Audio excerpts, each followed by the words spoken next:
Olá, olá, pessoal. Vamos entrando.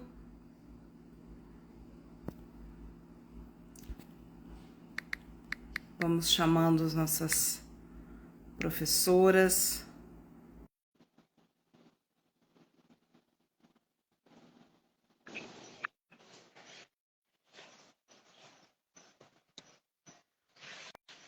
Oi, Olá, olá. olá, tudo bem? Tudo bem? Tudo e Vamos tudo, esperar o pessoal amiga. entrada. Oi? Bem, bem-vindo todo mundo que está entrando no primeiro encontro dessa maratona. Pra ti tá aparecendo certinho, Carol? Tudo certinho.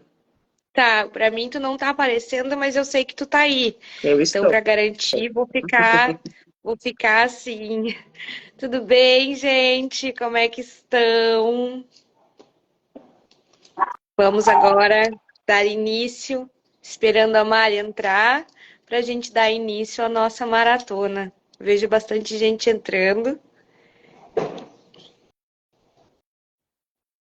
Deixa eu ver aqui uma coisa.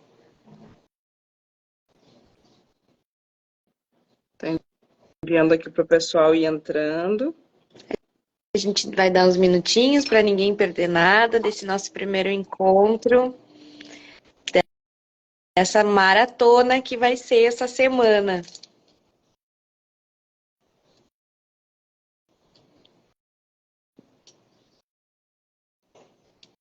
Oi, oi. Tão bom ver todo mundo entrando. Olá, boa tarde, Carolzita, Gabizita. Boa tarde, amiga. Tudo bem? Tudo bem? Como é que vocês estão? Tudo certo. Ansiosa para Tudo o começo certo. dessa nossa maratona. É isso aí, é isso aí. Então vamos lá iniciar pontualmente a nossa maratona.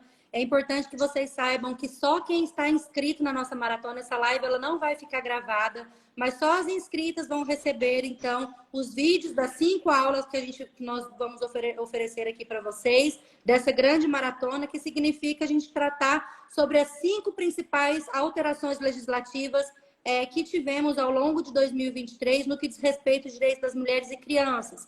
Então, nós estamos fazendo essa maratona para a gente poder conversar sobre isso. Se você não se inscreveu, esse é um lembrete para você se inscrever na nossa maratona, entrar no nosso grupo de WhatsApp exclusivo da maratona, que lá nós daremos todas as informações, passaremos os vídeos das jornadas, estaremos conversando melhor com vocês, tanto eu quanto a professora Gabriela Souza, também a professora Isa Cunha, que também dará uma aula aqui com a gente na maratona. Enfim, então se você não se inscreveu, tá lá no nosso link da bio, né, Gabi, né, Carol? Qualquer dúvida pode chamar também nós aqui da escola, que nós estamos aqui prontas para poder recebê-las com todo amor, com todo carinho, com toda dedicação e com todo o conhecimento que nós temos por trabalhar, né, o tempo inteiro com isso. É exaustiva a nossa rotina em relação a essas leis, então nós queremos também compartilhar esse conhecimento com vocês, para que vocês possam ter uma atuação em 2024 focada nessas alterações, né? O que pode? Tivemos aí o auxílio aluguel, como que a gente pode pedir um auxílio aluguel? Tivemos aí várias alterações importantíssimas, né? A proibição da guarda compartilhada, que eu e Gabi já falamos então na live passada. Então é muito importante estarmos atentas aos direitos das mulheres, né?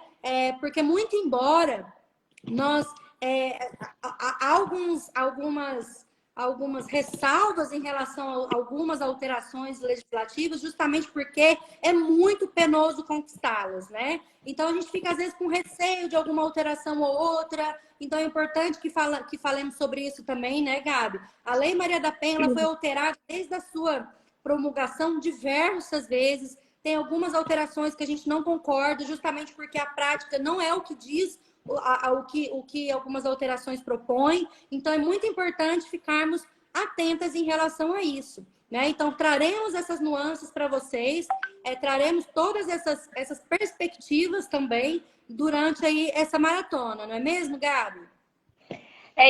Isso aí, gente. E começando, né, uma maratona, a gente não pode começar assim já correndo a 100 por hora.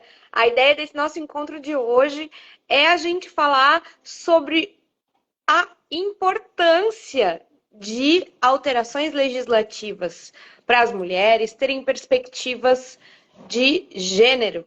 Porque, afinal de contas, a gente sabe que existem dois lados da mesma moeda. Assim como a gente está celebrando e fazendo essa retrospectiva importante de leis em que a IBDM julga como muito necessárias e que representam um avanço substancial à proteção das mulheres, a gente está sempre com alguns fantasmas nos perseguindo, como o Estatuto do Nascituro, como estatutos que tentam limitar os direitos das mulheres. E muitas vezes a gente vê alterações legislativas num sentido punitivo. Aumentou a pena, agora vai ter prisão, e a gente celebra as alterações legislativas que a gente vai falar nessa nossa maratona, também porque elas são alterações que trazem um futuro para as mulheres, em que fazem com que a gente pense em educação social, com que faz com que a gente pense em transformação social, não necessariamente baseada numa ideia de punição. E isso que é o importante principalmente dessa última alteração tão impactante, que é as novas leis que surgiram semana passada, em especial a da guarda compartilhada sendo proibida em casos de violência doméstica e no pensionamento para órfãos do feminicídio, e entendendo que é responsabilidade do Estado também esse número elevado. Então vejam como a gente tem direitos há tão pouco tempo na história do Brasil, na história do mundo. Não faz 100 anos que há o direito ao voto, e a gente sempre faz uma análise dessa evolução, claro, de forma interseccional, sabendo que as mulheres negras ainda demoraram muito mais a conquistar direitos. E aí a gente vem para uma grande alteração legislativa na nossa Constituição Federal, graças ao lobby do batom, e que foram mulheres que se esforçaram para constar os direitos das mulheres na nossa Constituição, e abriu aí um caminho importante para a Lei Maria da Penha, e a partir da Lei Maria da Penha, sim, a gente tem avanços significativos com pacotes de leis, né? Como a gente teve semana passada, mais de uma lei vindo para proteção das mulheres. E um dos grandes desafios que a gente estava falando na live que a gente fez no feriado é justamente a gente conquista direitos, mas a gente fica sempre atenta para não perder aqueles, né? Eu não sei o que tu acha disso, Mari.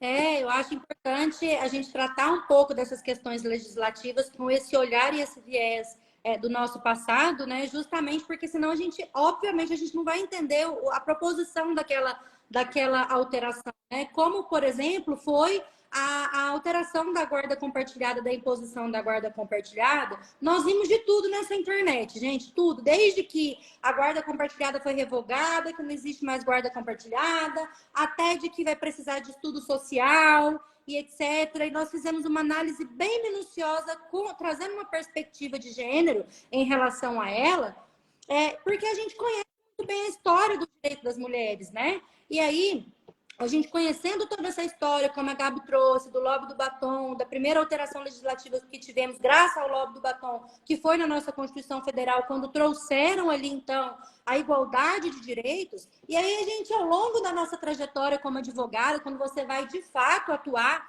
nos direitos das mulheres, você percebe que esses direitos, eles são, né, ao meu ver, muito mentirosos. Eles não são ali, que igualdade de direito é essa?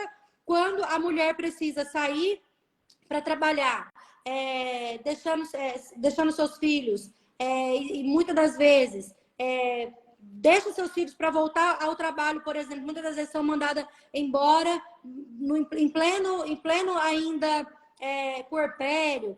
Então, assim, enquanto isso, os homens seguem com seus empregos garantidos e etc. Então, assim, que igualdade de direitos são essas quando a gente fala de que essas mulheres recebem ainda muito menos do que os homens, ainda para ocupar a mesma posição ainda no mercado de trabalho? Que igualdade de direitos são essas? Então, quando a gente traz uma perspectiva histórica para entender as alterações legislativas, fica muito mais fácil essa compreensão, justamente porque, e principalmente para as críticas, né, Gabi? Principalmente quando a gente, por exemplo, quando houve alteração legislativa lá atrás, salvo engano, em 2021, salvo engano, realmente eu não vou lembrar, sobre a questão das medidas protetivas poderem ser deferidas por policiais. A primeira coisa, a gente ficou alarmada, porque quem trabalha de fato com perspectiva de gênero e todos os dias na delegacia garantindo direitos dessas mulheres, a gente sabe que muitas das vezes um delegado não é capaz sequer de ouvir aquela mulher com uma escuta efetiva e afetiva, né? Muitas das vezes, como que esse delegado poderia, então, deferir uma medida protetiva de urgência nos municípios? E aí a lei traz algumas ressalvas, né, para que esse delegado pudesse deferir medidas protetivas, mas ao primeiro olhar foi um estranhamento, né? Como também houve também um olhar de ufa, que bom que nesses lugares poderão ser deferidas as medidas protetivas por delegados de polícia, né? Mas então, assim, percebam o quanto entender e praticar os direitos das mulheres é de fato algo que necessita de um olhar com criticidade, que necessita um olhar com entendimento histórico, que é o que a gente está querendo trazer nessa nossa primeira aula da maratona, justamente para entender o que trouxe essa alteração, o porquê veio essa alteração, se ela de fato será benéfica ou não para os direitos das mulheres e das crianças, e se a gente precisa fazer mais barulho em relação àquilo, se a gente pode se dar por satisfeito em relação àquela alteração e vamos embora e vamos trabalhar e vamos garantir os direitos dessas mulheres e vamos pedir auxílio aluguel para as mulheres vítimas de violência doméstica e familiar e vamos pedir a Isa, a professora Isa entrou aqui, Isa maravilhosa, ela vai dar aula aqui com a gente sobre essas alterações legislativas, principalmente no que se refere às questões previdenciárias das mulheres, né? A professora Isa tem um curso maravilhoso que diz respeito às questões todas essas questões. A Andy do Maternidade Solo Real aqui com a gente também. Um beijo, querida Andy, maravilhosa, nossa parceira aqui da escola também. As nossas associadas contam com 20% de desconto no serviço de designer da Andy. Ela é muito maravilhosa, eu acho que vocês podem contatá-las. Depois a gente vai passar para as associadas tudo certinho, bonitinho. Enfim, voltando aqui que eu fiz esses pequenos ajustes aqui de oi. Nós estamos, então, falando da importância histórica, né, Gabi? E aí você concorda com isso, Gabi? Da importância da gente analisar historicamente para a gente poder, então, chegar nessa questão das alterações legislativas. Eu concordo, Mari. E ser mulher que luta pelos direitos humanos das mulheres é uma questão muito complicada. Porque, afinal de contas, a gente celebra as alterações legislativas, mas a gente precisa estar sempre muito atenta. De vez em quando, a gente vê muitos projetos de lei que têm como objetivo mascarar alguma intenção de retirar os nossos direitos, né? E aí, a gente precisa ficar sempre muito atenta. Será que isso é bom? Será que não é? E como eu disse antes, essa é a evolução de dar 2 passos para frente, 3 passos para trás. A gente falou isso na live, né? E o quanto isso faz com que a gente demore mais para conseguir acesso a direitos em que a gente está falando há muito tempo. O reconhecimento de responsabilidade. Só um pouquinho, gente. O reconhecimento de responsabilidade do Estado com os órfãos do feminicídio é uma conquista imensa, mas, ao mesmo tempo, é uma coisa muito óbvia, que eu tenho certeza que quando a Isadora Cunha falar com você sobre isso, ela vai explicar, né, Isa? E assim como a advocacia feminista, com perspectiva de gênero, vem há muito tempo falando sobre como que é possível compartilhar a guarda em casos em que há violência doméstica. Da semana passada para cá, como a Mari falou muito bem, a gente já ouviu muita coisa sobre como que vai acontecer. A gente abriu uma caixinha de dúvidas e a gente recebeu dúvidas sobre como é que vai ser, e os processos que já terminaram, e os processos que estão tramitando, como é que vai fazer, vai precisar de ação em separado, vai dar para fazer, enfim, são muitas ajustes necessários para uma operação prática, mas que a gente tem de serem de aplicação imediata em todos os processos ainda tramitando. E essa evolução, no meu ponto de vista, ela chega já tarde.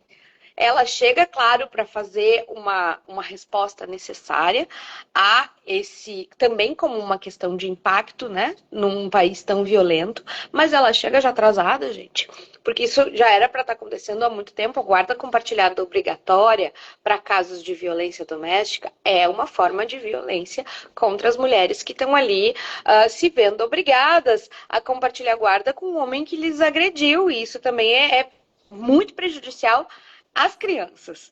E uma das coisas que eu vejo, principalmente quando o direito das mulheres faz uma intersecção com o direito das crianças, e que eu vejo que agora começa a mudar, é que em nome de um princípio sendo analisado só sobre uma ótica da infância, sem se observar que a família ela é composta por pessoas em que muitas vezes estão em um contexto de violência doméstica, ela coloca mais em risco a criança do que protege.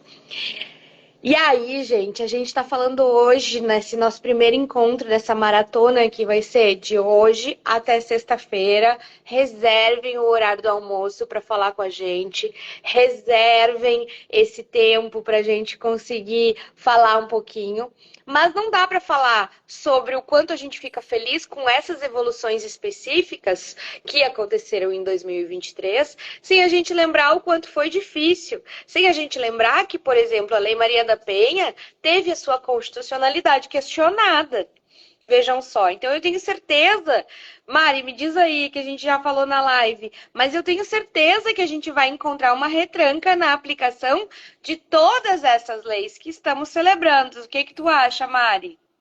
Não, eu não acho, eu tenho certeza absoluta que nós encontraremos resistência, que nós encontraremos aí, então, infelizmente, juízes que mesmo com... Foi isso que a gente falou muito na nossa primeira live, né? Da lei compartilhada, da lei 14.000 e alguma coisa que eu esqueci agora o número dela. Daqui a pouco fica na ponta da língua.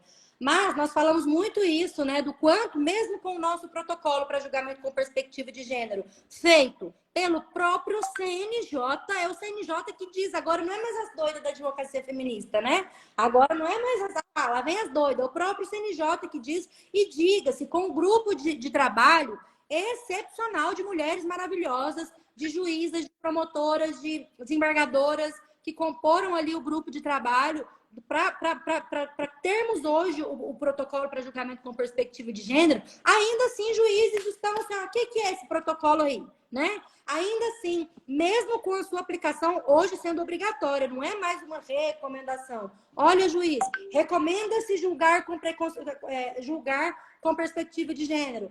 Olha, juiz, o senhor deve julgar com perspectiva de gênero. Não somente julgar, mas durante toda a tramitação processual, ele deve verificar as assimetrias relacionadas ao homem ou a uma mulher. Há uma questão de alienação parental, de um pedido de alienação parental, há o pedido de guarda compartilhada no contexto de violência doméstica, há o pedido, e o protocolo ele aborda diversas situações que a gente sabe que a gente encontra resistência muito grande, né? Então, assim, se nós temos, inclusive, esse protocolo, quiçá, né, os defensores da guarda compartilhada impositiva, mesmo em casos de violência, porque eles ficam assim, naquela eterna questão, né? Mas conjugalidade não tem nada a ver com parentalidade. Tem sim, meu querido, tem sim, porque a gente continua batendo na tecla de que como que pode um bom pai, agressor da nossa própria mãe, por exemplo, né? Vamos supor que eu sou filha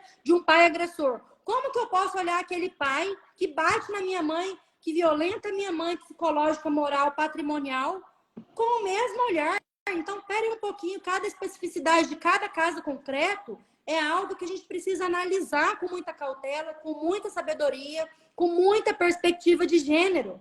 Precisamos analisar tudo com a perspectiva de gênero e com muita cautela que cada caso em específico requer. Não dá para a gente sair impondo cada lei aí, porque a vida das pessoas não é a lei, não é a lei escrita por homens que sequer sabem do envolvimento da minha família, da efetividade da minha família. Então, assim, até que ponto que o Estado pode intervir nessas questões? Agora, obviamente, quando a gente está falando de leis, né? Que criam políticas públicas eficazes, como foi a recente lei, a recente alteração legislativa do auxílio aluguel para vítimas de violência doméstica familiar, sancionada recentemente, como foi a lei do auxílio financeiro também para os órfãos do feminicídio, né? Então, óbvio que isso é algo que, assim, gente, ali ficou órfão por conta do feminicídio, ele precisa, de acordo com a renda per capita, nós vamos destrinchar tudo isso na nossa maratona, né? De acordo com a renda per capita tal, assim, assado, a gente consegue pedir, mas é isso, ficou órfão, então a política pública tem uma lei que garante, né? Pode falar. Uma das coisas que tem muito a ver com esse teu questionamento sobre o Estado, né? Que a gente ouviu bastante, que a gente tem ouvido muito na EBDM, nos grupos que a gente tem para as associadas e as perguntas em que a gente abre na caixinha, será que essa lei vai pegar? E uma das coisas que eu acho muito importante quando a gente fala de evolução, e que eu sei que nosso horário está acabando, e que essa maratona vão ser encontros também para o pessoal poder almoçar, né, e para garantir isso. Mas por que será que tem tanta dificuldade das leis para as mulheres pegarem? E aí, esse nosso medo, ele é um medo baseado no patriarcado, com certeza. Mas a Lei Maria da Penha, ela é reconhecida como uma das 3 melhores leis e ela teve retranca.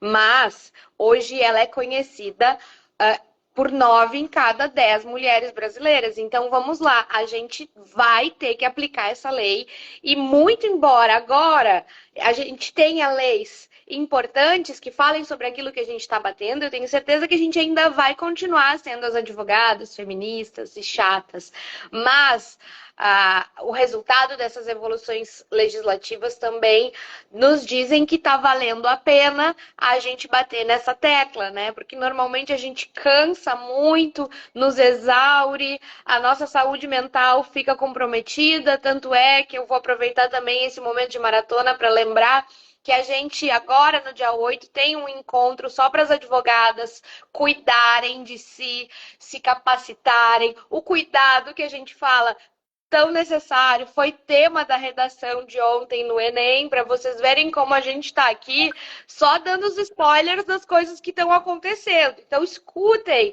a advocacia feminista, né, gente? Porque a gente está aqui e agora a gente está com a plaquinha. Eu avisei, e tá virando lei. Eu sei que a gente vai ter uma retranca, mas essa lei vai pegar porque ela tem que pegar, né, Mari? Tem que pegar. E é isso aí. Então, nós estamos à disposição para vocês lá no nosso grupo do WhatsApp para tirar qualquer dúvida. A professora Isadora vai entrar no nosso grupo também. Ela está aqui com a gente. Vamos ficar à disposição para tirar qualquer dúvida sobre a nossa maratona, sobre os temas que vamos compartilhar aqui com vocês. E já deu aqui, né? Nós entramos meio-dia, realmente meio-dia 2, e nós estamos aqui nesse horário esperando que vocês almocem também, deixando esse restinho para que vocês consigam almoçar. Então, quem está inscrita vai receber o nosso vídeo também, tanto ali no nosso grupo da maratona, quanto por e-mail, porque a live não vai ficar gravada, porque a gente precisa respeitar aqui o feed da escola, enfim. Então, inclusive na nossa plataforma. Então, para se inscrever, Só lembrando do recadinho, basta entrar ali no nosso link da bio, tá? Se inscreva na nossa maratona que você será redirecionado para o nosso grupo de WhatsApp. E caso você não seja, chama a escola pelo WhatsApp que nós enviaremos o link então para você, porque a tecnologia é sempre assim, sempre dá um errinho ou outro, né? Mas seguimos aqui à disposição para a gente poder conversar então ali no grupo com vocês. Desejamos então um bom almoço para todas, todos e todos. Esperamos vocês com a gente nessa maratona que vai ser imprescindível, gente, eu reitero, para nossa atuação em 2024. Não duvidem do que a gente está falando. Quando a gente fala sobre lei compartilhada há muito tempo, como a gente fala sobre o capital invisível da maternidade, Silvia Frederici trouxe essa questão toda aí do capital invisível, que não remunerado, que eles chamam de amor, a gente chama de trabalho não pago, né? O que ela diz. Então, assim, nós já estamos falando há muito tempo, porque a nossa atuação prática, com um olhar de perspectiva interseccional de gênero, nos permite ter essa visão disso que a gente está trabalhando hoje, né? Aqui com vocês. Então, esperamos todas vocês. Bom almoço. Boa semana aí para nós. Começamos a semana com o pé esquerdo junto aí com a gente nessa maratona. Obrigada, Gabi. Obrigada, gente. Até amanhã. E amanhã a gente vai começar a destrinchar essas leis tão importantes, trazendo informações, dicas e também indicações de o que a gente acha que pode acontecer de forma prática. Se tu tem alguma dúvida, nos manda inbox que a gente vai responder nessa maratona que vai acontecer de hoje até sexta-feira, sempre ao meio-dia, conversando sobre essas alterações legislativas para a gente ter tempo de aprender e conseguir aplicar ainda esse ano e mais ainda em 2024. Um abraço, gente. Beijo, a nossa querida Carol, deixa eu só agradecê-la, porque eu peguei Carol hoje de jeito. Imagina. Com a gente sempre e de compartilhar sempre aqui. Sempre com as nossas alunas e conosco. Você é muito maravilhosa e querida para a gente. Obrigada, gente. Beijo, Qualquer coisa, gente. me manda Tchau. mensagem que estou aqui à disposição. Beijo, até amanhã. Beijo, Até amanhã.